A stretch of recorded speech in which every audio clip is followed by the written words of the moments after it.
There are so many possible builds in Destiny 2, but not all of them are amazing for content where you play by yourself. So here are the best builds for solo players. I'm Marshix, and this build lets you suspend enemies constantly.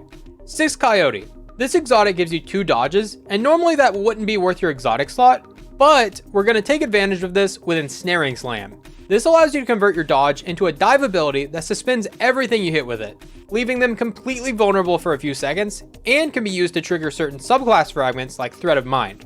This will give you class ability energy every time you kill a suspended target, which you will be doing a lot with this build.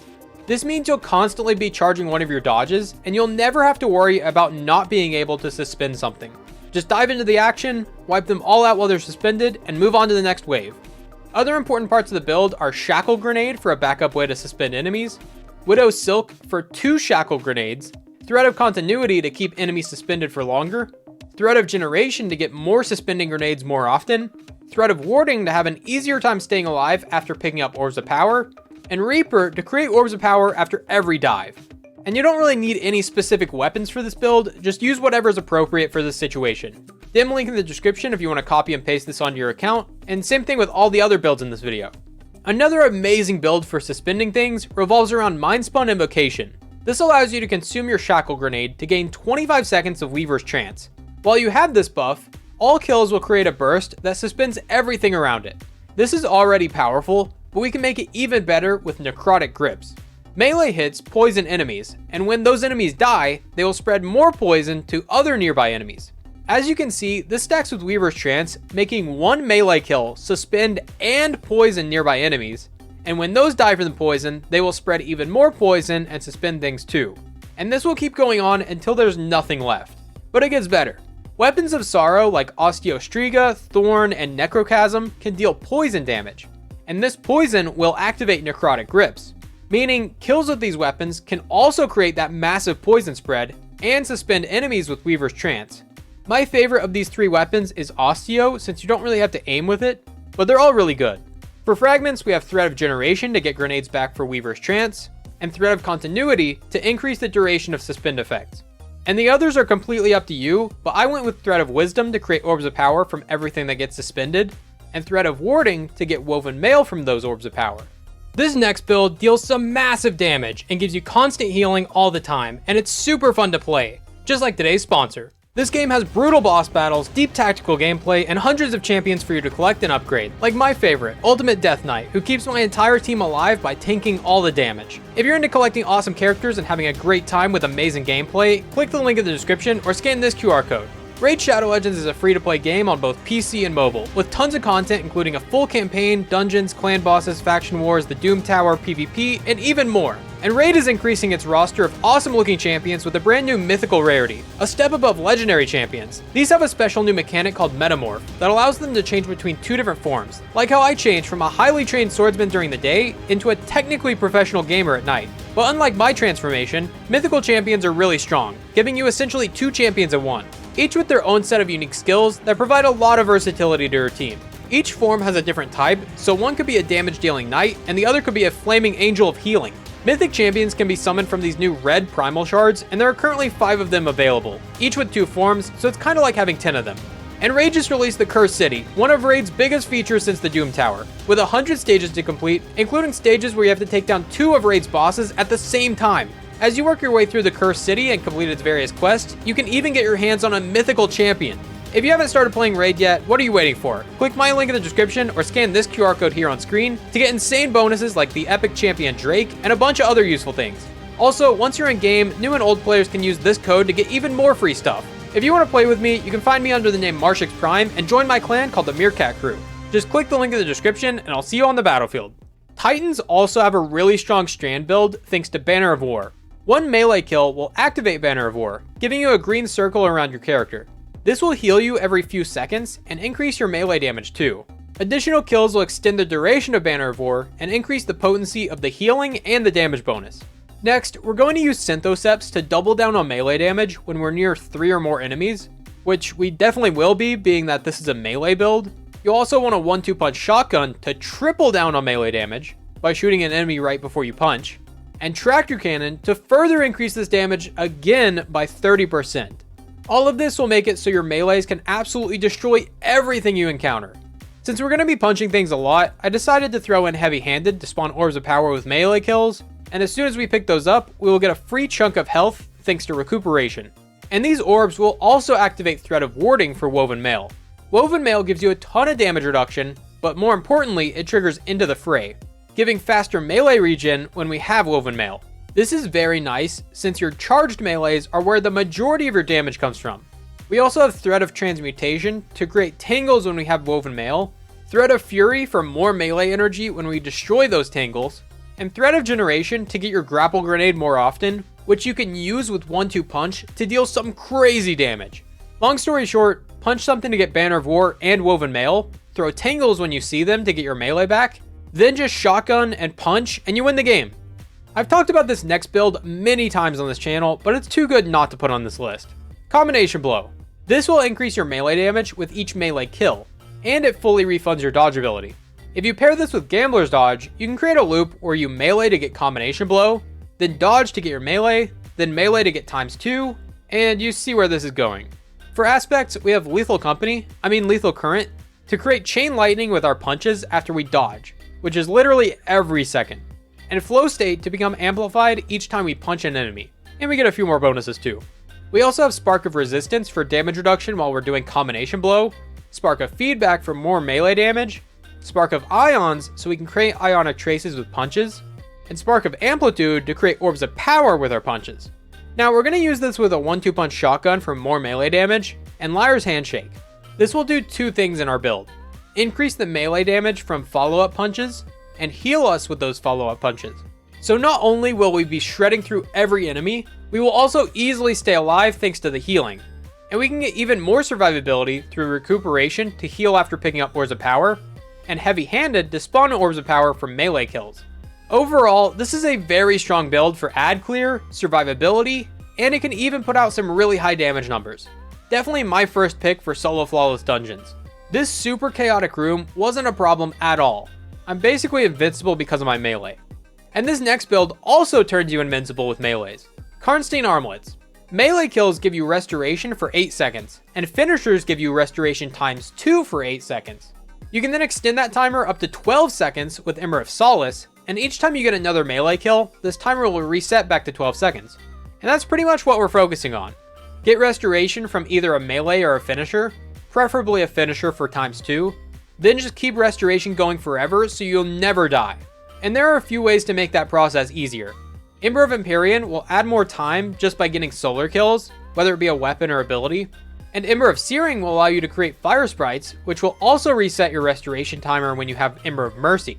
Then just throw in a good solar weapon that can kill enemies quickly, like Sunshot, and you'll never die because you always have infinite healing.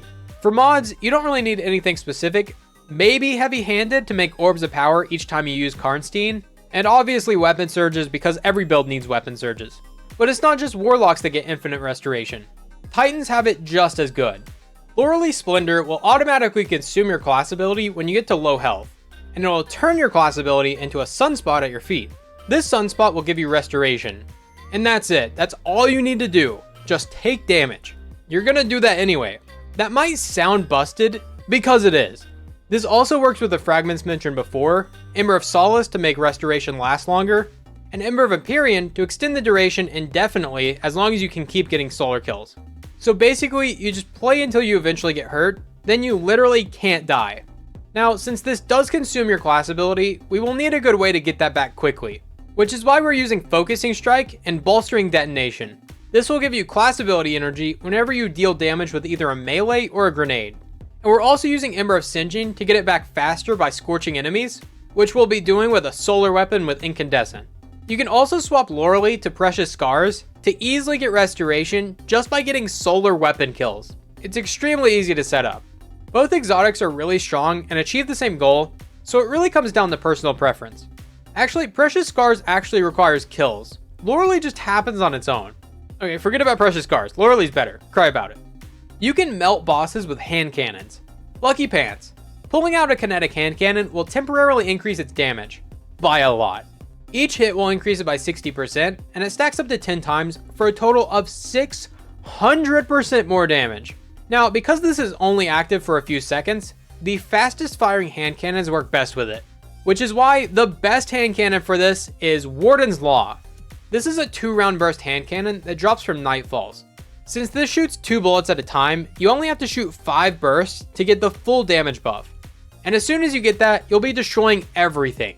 It also gets Vorpal Weapon for a passive 20% damage buff against bosses, so this is actually a decent DPS option whenever you run out of heavy. Another hand cannon worth using is Malfeasance. This is a 180 RPM hand cannon that also gets Vorpal Weapon, so it can deal some massive damage. Both are great options, but Warden's Law is technically better despite being a legendary. And since you have room for an exotic, you could use Tractor Cannon to apply a debuff and deal even more damage. Now for the rest of the build, you'll definitely want 3 kinetic weapon surges for another easy to activate damage buff, Ember of Torches to get Radiant for another damage buff, and the rest is pretty much up to you. I have Ember of Solace to make Radiant last longer, and 3 fragments that will help keep me alive, because we all know I desperately need that. Another similar build, that's a lie. Another OP solar build revolves around Sunbracers. Powered melee kills give you 5 solar grenades, and your solar grenades last longer. This is extremely strong when paired with Touch of Flame to enhance your solar grenades. This makes them shoot out lava, and if you stack enough of these lava blobs on one enemy, they will take a ton of damage. As you can see by me almost soloing this raid boss, which, reminder, was designed for 6 people. Now, to be able to spam abilities like this, we need a way to get melee energy, and the best way to do that is with Heat Rises. Kills while you're in the air will give you melee energy. Simple enough. Basically, just float around while you throw your grenades, and you'll probably get it back. Now, for the fragments, we have Ember of Resolve to heal from all the grenade kills we'll definitely be getting, Ember of Searing to get even more melee energy from Scorch kills, and to create fire sprites, Ember of Mercy to heal from those fire sprites, and Ember of Ashes to apply more Scorch stacks to their grenades, so we can get more ignitions and ultimately more damage. And because Scorch kills help us get melees back faster, you'll definitely want a weapon with Incandescent. My favorites are Callous Mini Tool and Amit, but there are a ton of them out there and any weapon will work. And the mods are entirely up to you since we already have infinite grenades and basically infinite melees. This also means you don't need any discipline or strength, so feel free to focus solely on resilience, recovery, and intellect. Also, screw mobility in PvE. This next build is pretty simple, but very powerful. Peregrine Greaves. This will make your shoulder charge ability stronger while you're in the air. This just got a buff that makes it deal some absurd damage against champions and tormentors. And we can push it even further.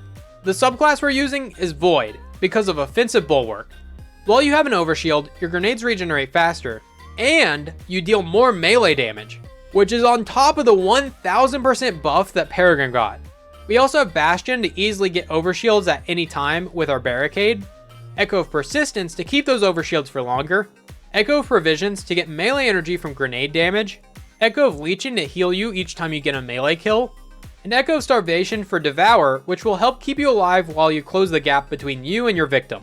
Only thing left to do is hit your enemy with a Tractor Cannon for a 30% debuff, and then just punch them once and they'll probably die. I even saw Esoteric's solo Nezarec, a raid boss, with a similar build, and each punch was hitting for 1,000,000 damage. Up next is one of the most chaotic builds I've ever played, and I love it. Swarmers. These boots spawn threadlings whenever you destroy a tangle, and your threadlings unravel their targets, essentially dealing more damage and sending out these green projectiles all over the place. Now, that affects all your threadlings, not just the ones from Swarmers. So we can throw in a weapon with Hatchling to spawn tons of threadlings constantly, and those will go around damaging enemies and clearing entire rooms for you. You can pretty much just sit back and watch. Now, we can improve this threadling build even more with Mindspun Invocation, giving us 5 threadlings when we consume our grenade, and the Wanderer to create tangles from threadlings. And remember, tangles spawn threadlings, so it's a never-ending loop.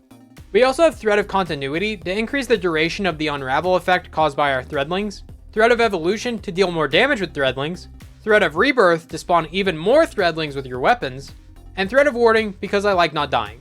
The rest of the build is things like Innervation and Impact Induction, so I can get threadlings back quickly, and Strand mods to buff my Strand weapon with Hatchling. By the way, Vengeful Whisper is actually so good in this build. This next build allows you to spam supers that nuke everything. Celestial Nighthawk turns your golden gun into one powerful shot, and when you kill an enemy with that shot, you get 1/3 of your super back instantly. You also get additional super energy from precision kills. so getting your super back quickly is not an issue. In lower level content, I love running bad juju with this, because kills with bad juju will give you super energy too, and this does stack with Celestial Nighthawk to give you golden guns in only around 15 to 20 seconds, which is kinda nuts. But you obviously aren't going to take bad juju into every activity since it doesn't hit very hard. So my other favorite weapon for this is Polaris Lance. This can create tons of ignitions and completely stun lock enemies thanks to these artifact mods. These allow Polaris Lance to ignite enemies every 5 shots. And this weapon has infinite ammo, so you can literally keep an enemy stun locked forever. This is kind of funny. For the fragments, we have Ember of Searing to create fire sprites from scorched enemies, Ember of Mercy to get restoration from those fire sprites, Ember of Ashes to apply more Scorch to enemies. This is required for Polaris Lance to create ignitions after every 5 shots. Ember of Eruption to make the ignitions bigger. And Ember of Char to spread Scorch from all those ignitions. Or feel free to remove this for Ember of Torches, which will make you Radiant to deal even more damage with your golden gun. And there are multiple ways to further increase the damage of your golden gun, but you'll have to watch this video to see how. Thank you all so much for watching. I'm Marshix, and I'll see you next time. And don't forget to download Raid Shadow Legends using my link in the description or this QR code to get insane bonuses in game.